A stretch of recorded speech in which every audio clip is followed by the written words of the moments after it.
بسم اللہ الرحمن الرحیم وبہ نستعین۔ السلام علیکم ورحمۃ اللہ وبرکاتہ۔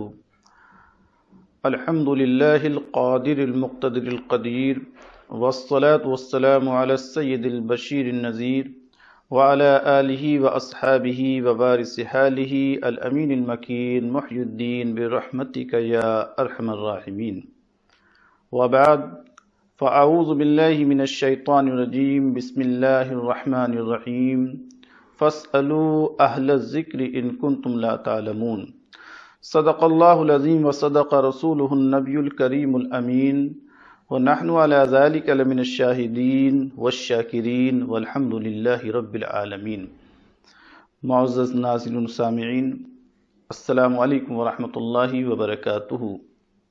رب قدیر و مقتدر کا لاکھ لاکھ فضل و احسان کہ ایک بار پھر اس دینی اہم پروگرام میں ہم حاضر خدمت ہیں۔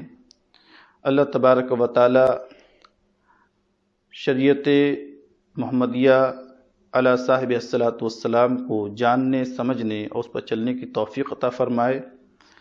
ماشاءاللہ کثرت کے ساتھ اس بار بھی سوالات موصول ہوئے ہیں۔ آئیے آپ کے سوالات کے جوابات کی جانب رخ کرتے ہیں۔ ایک سوال یہ کیا گیا ہے کہ میرا رمضان کا ایک روزہ ٹوٹ گیا تھا، تو کیا اگر میں غریبوں میں کچھ رقم تقسیم کر دوں تو کیا اس روزے کا کفارہ ادا ہو جائے گا؟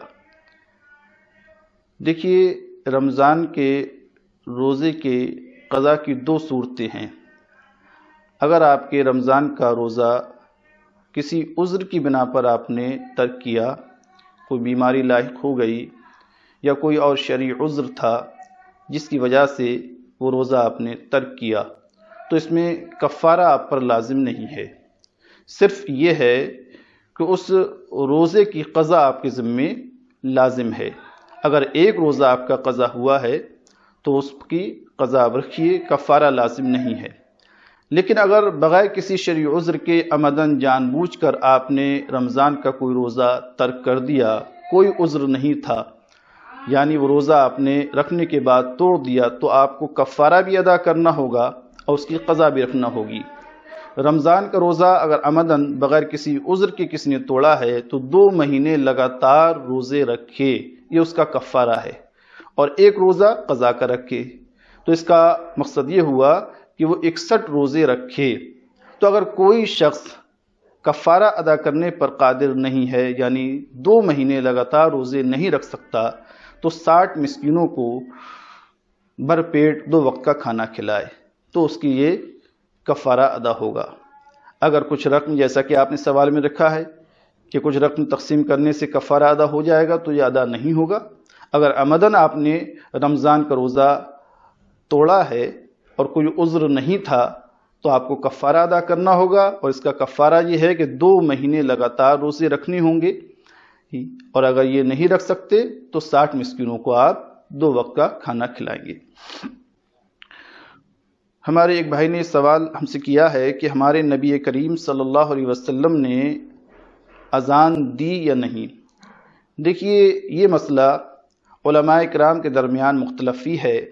بعض علماء اس بات کے قائل ہیں کہ نبی کریم صلی اللہ علیہ وسلم نے ایک مرتبہ سفر کی حالت میں اذان دی، اور بعض علماء اس بات کے قائل ہیں کہ آپ نے اذان نہیں دی۔ لیکن اکثر علماء کا موقف اور نظریہ یہی ہے، جیسا کہ امام ترمذی نے اپنی جامع کے اندر ایک حدیث نقل کی ہے جس میں اس بات کا تذکرہ ہے کہ نبی کریم صلی اللہ علیہ وسلم نے سفر کے موقع پر اذان دی اور اقامت بھی کہی۔ علامہ شامی نے فتاوی شامی میں اس بات کو نقل کیا ہے، اور ان کا موقف بھی یہ ہے کہ نبی کریم صلی اللہ علیہ وسلم نے اذان دی، اور آپ نے اشہد ان محمد رسول اللہ کی بجائے اشہد انی رسول اللہ کے الفاظ کہے۔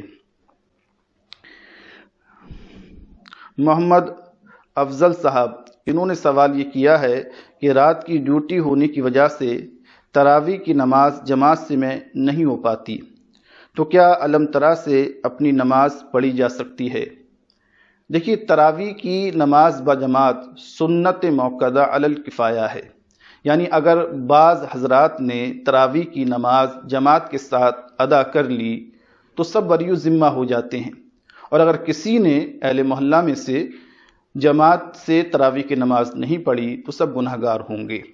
تو اگر کسی عذر کی بنا پر، جیسا کہ آپ نے سوال میں لکھا ہے، تراویح کی نماز جماعت سے نہیں ہو پا رہی ہے اور آپ منفرد پڑھ رہے ہیں تو اس میں کوئی حرج نہیں ہے، پڑھ سکتے ہیں، لیکن اس کی عادت نہیں بنانا چاہیے۔ نبی کریم صلی اللہ تعالی علیہ وسلم نے 2 راتیں اور بعض روایت میں آتا 3 راتیں نماز تراویح کی جماعت کرائی، جیسا کہ حدیث میں آتا ہے۔ صحابہ اکرام منتظر رہے کہ آئندہ بھی نبی کریم صلی اللہ علیہ وسلم جماعت سے تراویح کی نماز پڑھائیں گے، لیکن حضور نبی کریم علیہ تحیۃ و تسلیم حجرے سے واپس تشریف نہیں لائے۔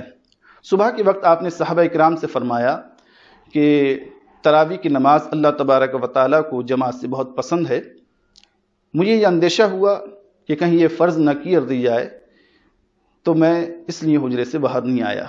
حضرت عمر فاروق اعظم رضی اللہ تعالی عنہ کے دور میں اس کو باقاعدہ جماعت کے ساتھ پڑھا گیا، اور اس کا انعقاد حضرت عمر بن خطاب رضی اللہ تعالی عنہ کے حکم سے ہوا۔ حضرت ابی بن کعب رضی اللہ تعالی عنہ نے تمام صحابہ کو جماعت سے تراویح کی نماز ادا کی، اور حضرت عمر فاروق اعظم نے اس پر یہ الفاظ ارشاد فرمائے، نعمت البدعۃ ھذہ، یعنی یہ کیا ہی عمدہ اور بہتر بدعت ہے۔ یعنی جماعت سے حضور کے زمانے میں 1-2 مرتبہ تراویح کی نماز ادا کی گئی، بعد میں ترک کر دی گئی کہ فرض نہ ہو جائے، لیکن یہ اندیشہ صحابہ کے دور میں نہیں رہا۔ حضرت عمر بن خطاب رضی اللہ تعالی عنہ نے ایک امام کے پیچھے تمام صحابہ کو جمع کر دیا اور تراویح کی نماز جماعت کے ساتھ ہونے لگی، اور حضور نبی کریم صلی اللہ تعالی علیہ وسلم نے ارشاد فرمایا کہ علیکم بسنتی و سنت الخلفاء راشدین، تم پر میری سنت لازم ہے، اس کی اتباع کرو، اور خلفاء راشدین کی سنت پر عمل کرنا بھی لازم ہے۔ تو یہ حکم حضرت عمر بن خطاب رضی اللہ تعالیٰ عنہ نے دیا، صحابہ اکرام نے اس کی اتباع کی، کسی نے اس پر انکار نہیں کیا۔ تو یہ اجماع صحابہ ہے کہ صحابہ اکرام کے عمل سے یہ ثابت ہے کہ تراویح کی نماز جماعت سے ادا کی جائے، لہذا تراویح کی نماز جماعت سے ادا کرنا یہ سنت موقدہ علی الکفایہ ہے۔ اگر عذر کی بنا پر جماعت میں شامل نہیں ہو پا رہے ہیں تو پھر تنہا نماز پڑھ سکتے ہیں۔ محمد اسید صاحب نے ممبئی سے ایک سوال کیا ہے، کیا بغیر سحری کے روزہ رکھا جا سکتا ہے؟ دیکھیے، روزہ جو ہے وہ صبح صادق سے لے کر غروب آفتاب تک کھانے پینے اور جنسی خواہشات سے رکنے کا نام ہے۔ اگر کسی شخص نے صبح صادق کے بعد غروب آفتاب تک کھانے پینے سے پرہیز کیا اور جنسی خواہشات سے وہ بچا رہا، روزے کی نیت اس نے کی ہے، تو اس کا روزہ مانا جائے گا۔ سحری کھانا یہ حضور کی سنت ہے، اور حضور نبی کریم صلی اللہ تعالی علیہ وسلم نے اس کی ترغیب دلائی ہے اور اس پر فضیلت کا حکم دیا ہے، لہذا سحری کھانا چاہیے کیونکہ اس کے اندر برکت ہے۔ حضور نبی کریم صلی اللہ علیہ وسلم نے ارشاد فرمایا کہ سحری کھایا کرو، اس میں برکت ہے اور روزے پر یہ مددگار ہے۔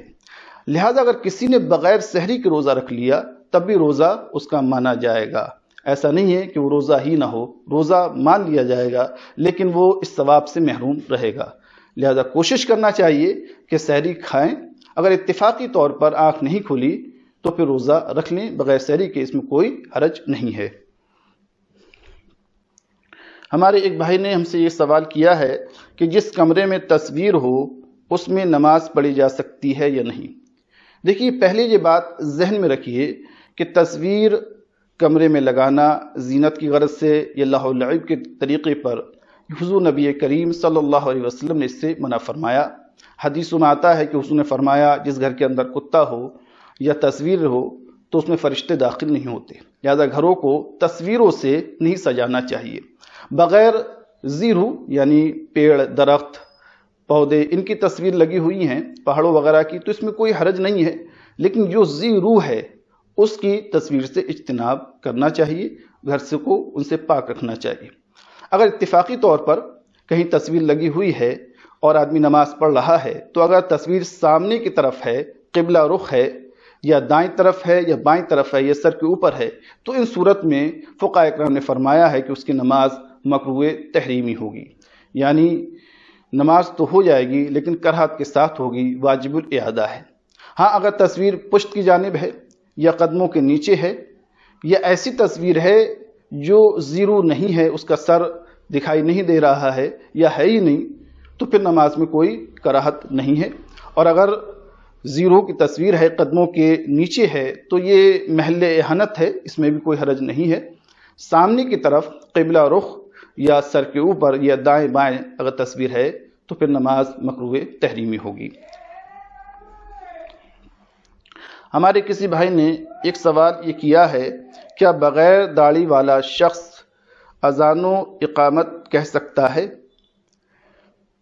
دیکھیے، بغیر داڑھی والا شخص فاسق مولن ہے، اسے مؤذن مقرر نہیں کرنا چاہیے۔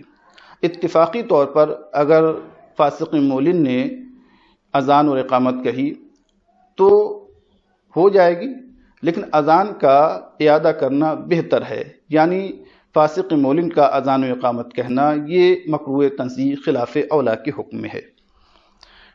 ہمارے ایک بھائی نے سوال یہ کیا ہے کہ نماز فجر کے بعد طلوع آفتاب میں تھوڑا وقت ہو تو کیا فجر کی سنت یا نفل نماز یا قضا نماز پڑھی جا سکتی ہے؟ دیکھیے، فقہاء کرام نے فرمایا ہے اور یہ احادیث سے ثابت ہے کہ حضور نبی کریم صلی اللہ تعالی علیہ وسلم نے فجر کے فرضوں کے بعد نفل نماز کی ممانعت فرمائی ہے۔ اسی طرح عصر کی نماز کے بعد جب فرض ادا کر لیے ہیں تو کوئی بھی نفل نماز پڑھنا یہ ممنوع ہے، لہذا نماز فجر کی ادائیگی کے بعد نفل نماز مکروہ ہیں، یہ نہیں پڑھے جائیں گے۔ اسی طرح نماز عصر کی ادائیگی کے بعد نفل نماز پڑھنا یہ مکروہ ہے، شریعت نے اس سے منع کیا ہے۔ ہاں قضا نماز پڑھی جا سکتی ہے، اس میں کوئی حرج نہیں ہے۔ بعض لوگ کہتے ہیں فجر کی نماز کے بعد یا عصر کی نماز کے بعد سجدہ ہی نہیں ہے، تو یہ شریعت سے ناواقف ہیں۔ ایسی کوئی بات نہیں ہے، سجدے کی ممانعت نہیں ہے، بل نفل نماز پڑھنے کی ممانعت ہے، قضا نماز آپ پڑھ سکتے ہیں۔ حافظ عالم قادری، انہوں نے ایک سوال یہ بھیجا ہے کہ چھوٹے بچے کو کفن میں کتنے کپڑے دیے جائیں؟ دیکھیے، اس کی دو صورتیں ہیں کہ اگر چھوٹا بچہ یا چھوٹی بچی قریب البلوغ ہیں، یعنی بالغ ہونے کے قریب ہیں، 10 12 11 13 سال کے ہیں اور کوئی علامت ظاہر نہیں ہوئی ہے بلوغت کی، تو انہیں قریب البلوغ مانا جائے گا، مراہق مانا جائے گا۔ تو ان کے لیے وہی کفن ہے جو بالغ مرد عورت کے لیے ہے۔ بہتر یہی ہے کہ مرد کو 3 کپڑے دیے جاتے ہیں اور عورت کو کفن جو مسنون ہے وہ 5 کپڑے ہیں، لہذا جو قریب البلوغ بچے ہیں، بچیاں ہیں، انہیں یہی مسنون کفن دیا جائے گا۔ لیکن اگر بچے کو آپ نے 2 کپڑے دیے اور بچی کو 3 کپڑے دیے تو یہ بھی اس کی بھی شریعت نے گنجائش رکھی ہے۔ لیکن اگر بچہ یا بچی بہت چھوٹے ہیں، 1 2 سال کے یا اس سے بھی کم کے یا 4 5 سال کے، تو اگر 1 کپڑے میں بھی اس نے کفنا دیا تو اس میں کوئی حرج نہیں ہے، اور 3 کپڑے یا 5 کپڑے دیے تب بھی کوئی ممانعت نہیں ہے۔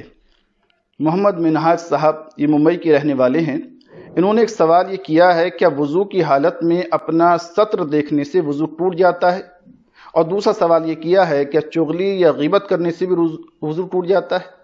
دیکھیے منہاج صاحب، یہ غلط فہمی عوام میں رائج ہے۔ بہت سے لوگ سمجھتے ہیں کہ وضو کرنے کے بعد اگر اپنے سطر پر نگاہ پڑ گئی تو اس سے وضو ٹوٹ جاتا ہے۔ یہ بات درست نہیں ہے کہ اگر وضو کرنے کے بعد اگر سطر پر نگاہ پڑ جائے تو اس سے وضو نہیں ٹوٹتا۔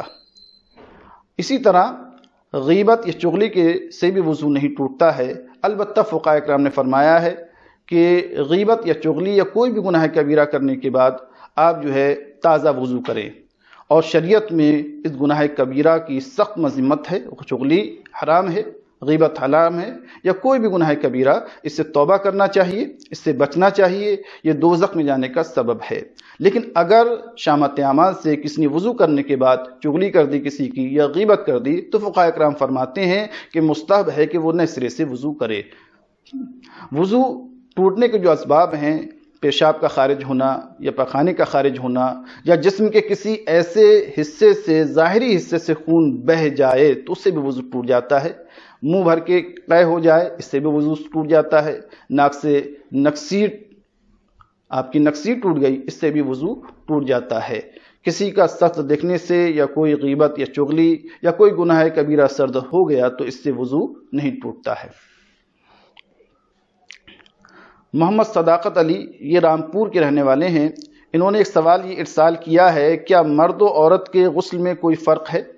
دیکھیے، مرد و عورت کے غسل میں کوئی فرق نہیں ہے۔ جس طرح مرد کے غسل میں 3 فرض ہیں، اسی طرح عورت کے غسل میں بھی 3 فرض ہیں۔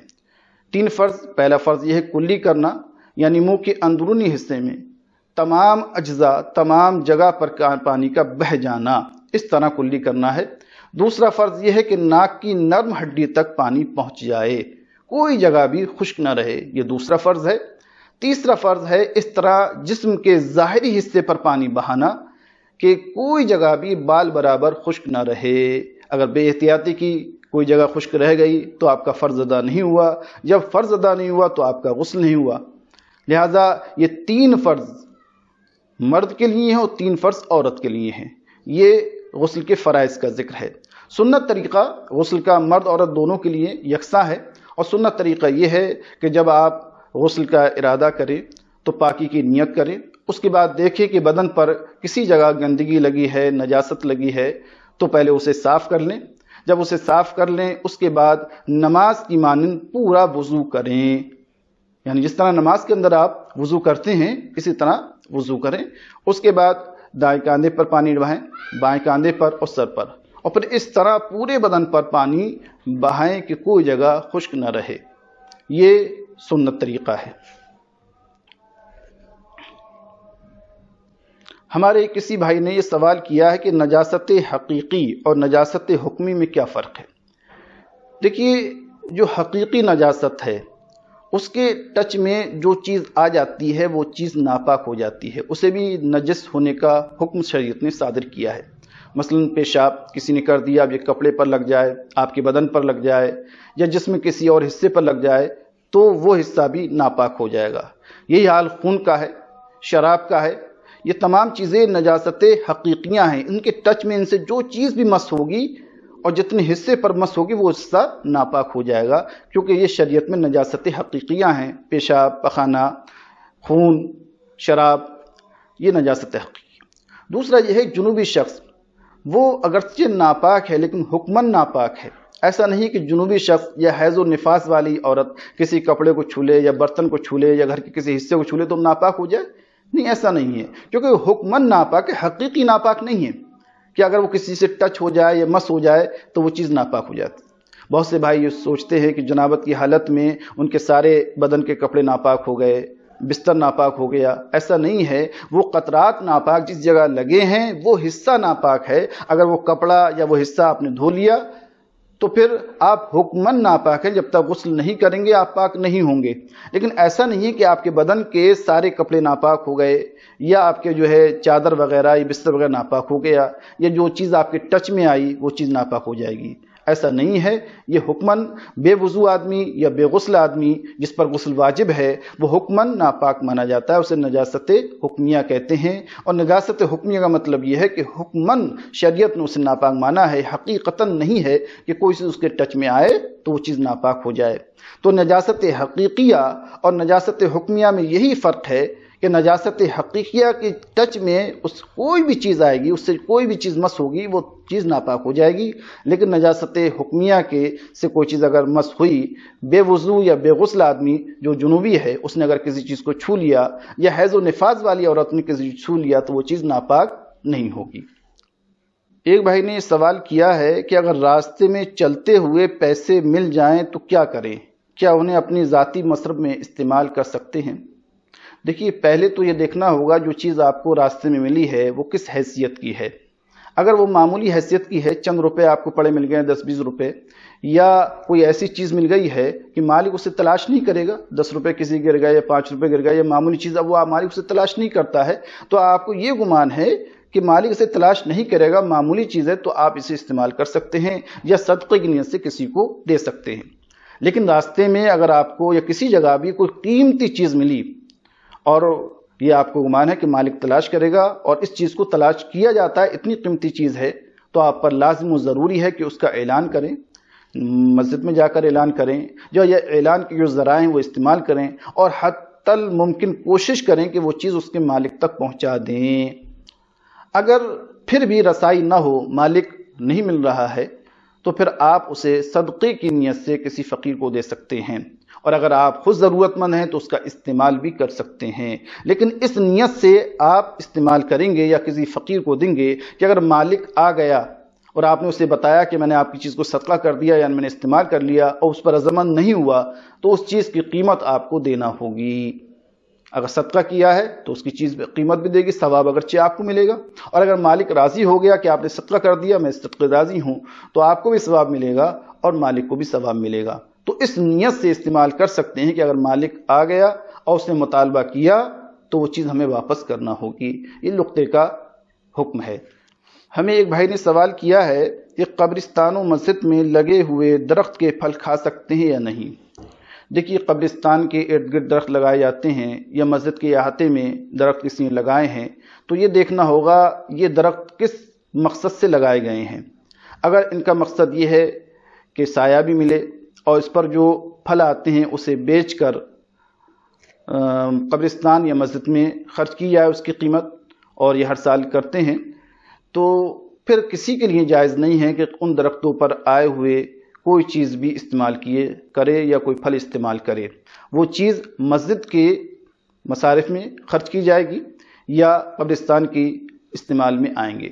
لیکن اگر محض سائے کی غرض سے درخت لگائے گئے ہیں، ان پھلوں کی نہ فروخت کیا جاتا ہے نہ اہتمام کیا جاتا ہے، کوئی اگر کھا پی لے تو کوئی اس پر منع بھی نہیں کرتا، تو پھر اس سے وہ پھل کھائے جا سکتے ہیں، کیونکہ لگانے والوں کا مقصد اس سے آمدنی حاصل کرنا نہیں تھا، محض سائے کی غرض سے سایہ حاصل کرنے کے لیے اسے لگائے گئے تھے۔ تو یہ دیکھنا ہوگا وہ درخت جو ہیں کس نیت اور ارادے سے لگائے ہیں۔ اگر پھل کے حصول کے لیے لگائے ہیں اور سایہ حاصل کرنا ضمنی ہے تو پھر اس سے کوئی چیز نہیں کھائی جا سکتی، اور اگر کھا لی تو اس کی قیمت ادا کرنا ہوگی۔ اور اگر محض سایہ حاصل کرنے کے لیے لگائے ہیں، ہوا حاصل کرنے کے لیے لگائے گئے ہیں، ان پر پھل آ جاتے ہیں، تو اسے اگر آپ نے تناول کر لیا تو اس میں کوئی حرج نہیں ہے۔ ہمارے ایک بھائی نے اسی سوال بھیجا ہے کہ میرے بال سفید ہو رہے ہیں تو کیا میں انہیں کلر کر سکتا ہوں؟ دیکھیے، بالوں کو کلر کیا جا سکتا ہے۔ فقہاء اکرام نے کالے کلر سے منع کیا ہے۔ آپ کالا خضاب نہیں لگا سکتے، یہ مکروہ تحریمی ہے۔ اس کے علاوہ آپ زرد ہے، گہرا براؤن ہے یا لال ہے یا کسی بھی قسم کی مہندی لگا سکتے ہیں جو کالی نہ ہو۔ ہمیں کسی بہن نے سوال بھیجا ہے، کیا حیض کی حالت میں درود شریف پڑھا جا سکتا ہے؟ دیکھیے، حیض کی حالت میں نماز پڑھنا ممنوع ہے، روزہ رکھنا اس کی ممانعت ہے، اس طرح قرآن کی تلاوت بھی ممنوع ہے۔ اس کے علاوہ آپ ذکر بھی کر سکتی ہیں، کوئی ورد بھی کر سکتی ہیں اور درود شریف بھی پڑھ سکتی ہیں۔ شریعت نے اس سے منع نہیں کیا ہے، لہذا حالت حیض میں درود شریف پڑھنا جائز ہے۔ ایک بھائی نے یہ سوال کیا ہے کہ قرآن شریف کی تلاوت بغیر ہونٹ ہلائے خاموشی سے کی جا سکتی ہے یا نہیں؟ دیکھیے، تلاوت کا اقل درجہ یہ ہے کہ وہ آواز آپ خود سنیں۔ اگر کسی نے حروف کی صرف ہونٹوں سے تصحیح کی، اس میں آواز پیدا نہیں ہوئی، تو تلاوت نہیں مانی جائے گی، وہ تلاوت نہیں ہے۔ سری جو تلاوت کی جاتی ہے خاموشی کے ساتھ، ایک جہرن کی جاتی ہے، تو جہرن قرأت یہ ہوتی ہے کہ سامنے والا سنے، اتنی آواز میں قرأت کی جائے، اور سری قرأت یہ ہے کہ کم سے کم وہ آواز خود سنائی دے۔ تو اگر کسی نے صرف ہونٹ ہلائے ہیں، حروف کی تصحیح کی ہے، تو وہ شرعاً قرأت نہیں ہے، اسے قرأت نہیں مانا جائے گا۔ تو کم سے کم اتنی آواز سے قرأت کرنا چاہیے کہ وہ اسے خود سمجھ سکے، محض ہونٹ ہلانے کا نام تلاوت نہیں ہے۔ ایک بھائی نے یہ سوال کیا ہے کہ جس کو قرض دیا ہے ہم نے، کیا اس کا تحفہ قبول کیا جا سکتا ہے؟ دیکھیے، قرض دینے کے بعد مقروض سے تحفہ قبول کرنا، اس میں فقہاء کرام نے فرمایا ہے کہ جس شخص کو آپ نے قرض دیا ہے، اگر وہ پہلے بھی آپ کو تحفہ دیتا رہا، آپ کے درمیان لین دین رہتا ہے تحفوں تحائف کا، تو پھر قرض دینے کے بعد اس کا تحفہ قبول کرنے میں کوئی حرج نہیں ہے، کیونکہ یہ قرض دینے سے پہلے بھی آپ کے درمیان معمول رہا ہے۔ لیکن اگر کسی ایسے شخص کو آپ نے قرض دیا ہے کہ اس سے پہلے اس نے کبھی کوئی تحفہ نہیں دیا آپ کو، اور قرض دینے کے بعد جو ہے وہ آپ کو تحفہ دے رہا ہے، تو اسے قبول نہیں کرنا چاہیے، کیونکہ اس میں سود کا شبہ ہے۔ کیونکہ کوئی بھی قرض جو منفعت لے کر آئے وہ سود میں شمار ہوتا ہے، تو اس میں شبہ سود کا پیدا ہو رہا ہے، تو اس سے پرہیز کرنا چاہیے۔ ایک بھائی نے سوال کیا ہے کہ ارحم نام رکھنا کیسا ہے، اس کے معنی کیا ہیں؟ دیکھیے، ارحم کے معنی ہے نرم دل، زیادہ رحم کرنے والا۔ یہ اسماء مشترکہ میں ہے، مخلوق کے لیے بھی استعمال ہوتا ہے اور اللہ کے لیے بھی استعمال ہوتا ہے۔ ارحم الراحمین اللہ تبارک و تعالیٰ کی صفت ہے، سب سے زیادہ رحم کرنے والا وہ ہمارا پروردگار ہے۔ نبی کریم صلی اللہ علیہ وسلم کے تعلق سے بھی ایک حدیث میں آیا ہے، حضرت انس رضی اللہ تعالیٰ عنہ فرماتے ہیں کہ میں نبی کریم صلی اللہ علیہ وسلم کے مقابلے میں کسی کو نہیں دیکھا جو اپنی امت، اپنے اہل و عیال پر سب سے زیادہ رحم کرنے والا ہو۔ ما رأیت ارحم بالعیال من رسول اللہ صلی اللہ علیہ وسلم او کما قال۔ اور ایک حدیث میں، جو ترمذی کی حدیث ہے، اس میں نبی کریم صلی اللہ علیہ وسلم فرمایا، ارحم امتی بامتی ابو بکر، میری امت میں سب سے زیادہ رحم کرنے والا میری امت پر ابو بکر صدیق رضی اللہ تعالی عنہ ہیں۔ لہذا یہ اسماء مشترکہ میں ہے، یہ باری تعالیٰ کے لیے بھی استعمال ہوتا ہے اور مخلوق کے لیے بھی استعمال ہوتا ہے۔ باری تعالیٰ کے لیے الگ حیثیت سے استعمال ہوتا ہے کہ مستقل سب سے زیادہ رحم کرنے والا وہ اللہ رب العزت ہے، استقلال مستقل طور پر۔ لیکن مجازن جو ہے اللہ کی عطا سے اللہ نے جو رحم عطا کیا ہے مخلوق کو بھی عطا کیا ہے، ان میں یہ مجازن زیادہ رحم کرنے والے ہیں۔ تو ارحم کا نام درست ہے، اسے رکھا جا سکتا ہے، اس میں کوئی شرعن حرج نہیں۔ ایک سوال کسی نے یہ بھیجا ہے کہ غیر سید کو خود کا سید کہلوانا اور سماج میں سید متعارف کرانا کیسا ہے؟ دیکھیے، اگر کوئی شخص واقعتاً سید نہیں ہے اور وہ خود کو سید کہلواتا ہے، سید لکھتا ہے، تو یہ گناہ کبیرہ ہے، سخت شریعت نے اس کی ممانعت فرمائی ہے۔ حضور نبی کریم صلی اللہ علیہ وسلم فرمایا، جس نے اپنی نسبت اپنے باپ کے علاوہ کسی اور کی طرف کی، حالانکہ وہ جانتا ہے اس کا باپ نہیں ہے، تو اس پر جنت حرام ہے، وہ گناہ گار ہے، یہ سخت وعید ہے اس کے لیے۔ لہذا غیر سید کو اپنے آپ کو سید کہلوانا یہ جائز اور درست نہیں ہے، شریعت نے اس پر سخت تنبیہ فرمائی ہے۔ کسی بھائی نے یہ سوال کیا ہے کہ سرما لگانے کا سنت طریقہ کیا ہے؟ دیکھیے، سرما لگانا نبی کریم صلی اللہ علیہ وسلم کی سنت ہے۔ نبی کریم صلی اللہ علیہ وسلم رات میں سرما لگایا کرتے تھے۔ اس میں تفصیل یہ ہے کہ پہلے دائیں آنکھ میں 3 مرتبہ سلائی سے سرما لگایا جائے، پھر بائیں آنکھ میں 3 مرتبہ۔ تو حدیث میں یہ ثابت ہے کہ حضور نے 3 سلائی دائیں آنکھ میں لگائیں اور پھر بائیں آنکھ میں، اور حضور کا عام طریقہ بھی یہی تھا، کھانے میں، پینے میں، چلنے میں، کپڑے پہننے میں، کہ دائیں طرف کو آپ فوقیت دیا کرتے تھے۔ سرما لگا رہے ہیں تو پہلے دائیں آنکھ میں لگایا، پھر بائیں آنکھ میں۔ اگر جوتا پہن رہے ہیں آپ، چپل پہن رہے ہیں تو پہلے دائیں پیر میں، پھر بائیں پیر میں۔ اسی طرح اگر کنگھی کر رہے ہیں تو پہلے دائیں طرف، پھر بائیں طرف۔ لہذا پہلے دائیں آنکھ میں سرما لگائیے، پھر بائیں آنکھ میں، اور 3 سلائی لگانا حضور نبی کریم صلی اللہ علیہ وسلم سے ثابت ہے۔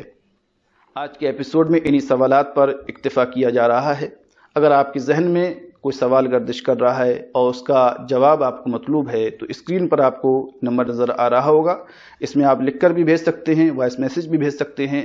انشاءاللہ قرآن و سنت کی روشنی میں اور فقہاء اکرام کے اقوال کی روشنی میں اس کا صحیح جواب دینے کی کوشش کی جائے گی۔